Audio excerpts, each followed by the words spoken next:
Afya bora hujenga maisha bora. Najua tumekuwa tukihangaika sana kutafuta maisha, tukihangaika sana kufanya mkono uende kinywani, lakini tunasahau kwamba tunatakiwa kuwa na afya bora ili tuweze kukamilisha kila kitu. Tunatakiwa kuwa na afya bora ili tuweze kufikia malengo yetu. Hivyo tukumbuke tunahitaji kupumzika sometimes. Najua tuna muda hautoshi, muda unakimbia, pesa nayo ni ngumu kuipata, lakini inatakiwa tutafute muda wa kutosha wa kupumzika. Tuwe na masaa mengi ya kulala, ya kupumzisha mwili wetu. Haimaanishi kwamba uwe unalala muda wote, yaani uwe umelala tu muda wote, kila muda ukijisikia kulala unalala, hapana. Lakini kwa njia mimi ambayo naona ni nzuri sana ni kuepuka zile napsi za muda mrefu katikati ya siku. Tufanye kazi, mwili utachoka, tufanye kazi, lakini tuwe tuna muda mkubwa wa kupumzika tunapoenda kupumzika. Tusikatekate usingizi katikati ya siku. Tuwe na muda, kwa mfano kama kulala mapema, kuamka mapema, unakuwa na masaa yako yasiyopungua 7 ya kupumzika. Ukiamka unafanya kazi, unakuwa na nguvu ya kufanya kazi siku nzima. Tule vyakula vizuri. Jamani, tule vyakula vizuri. Afya bora inajengwa na chakula kilicho bora na kilichopangiliwa vizuri.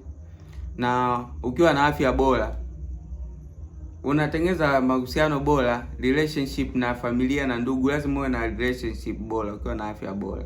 Unakula chakula, unapata nguvu, unakuwa vizuri kwa mwenza wako, unakuwa vizuri kwenye jamii inayokuzunguka. Kwa hiyo chakula ni kitu muhimu sana. Kitu kingine cha muhimu cha kufanya ni mazoezi. Kuepuka magonjwa, kuepuka kuzoofika mwili. Kuna muda tu unakuta unazoofika mwili, unakuwa ufanyi vitu unavyostahili kufanya kwa sababu mwili wako unakuwa umedhoofika muda wote.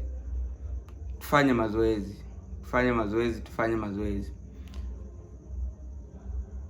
Unajua muda mwingine ubongo tunakuwa tunaulemaza. Kuna watu wengine wanaumwa muda wote, yani kila muda anaumwa, yani ni anaumwa tu muda wote, kila muda anaumwa.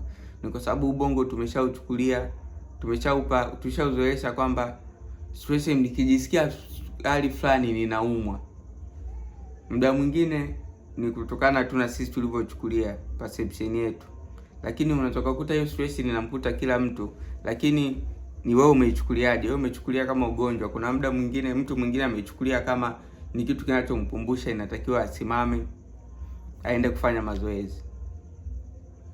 Kwa hiyo inatakiwa train mwili wetu kufanya mazoezi, kuzoea na kuamini kwamba sio kila situation ni ugonjwa. Kuna situation nyingine mwili tunakuwa umechoka, kuna hali ambayo mwili hausikii sawa, nenda kafanya mazoezi, utajisikia vizuri. Kwa hiyo jamani, ili tuweze kutimiza ndoto zetu, tujali afya zetu. Tufanye kila kitu tunachostahili kukifanya ili kuweza kuzitunza afya zetu. Tuweze kufanya check up, tupime magonjwa, tusiogope kupima magonjwa. Tujue mwili wetu upo vipi, sukari, virusi, kila kitu pima, yaani usiogope, mradi ujue maisha yako unatengeneza vipi na afya yako unailinda vipi siku zote. Maisha bora hujengwa na afya bora.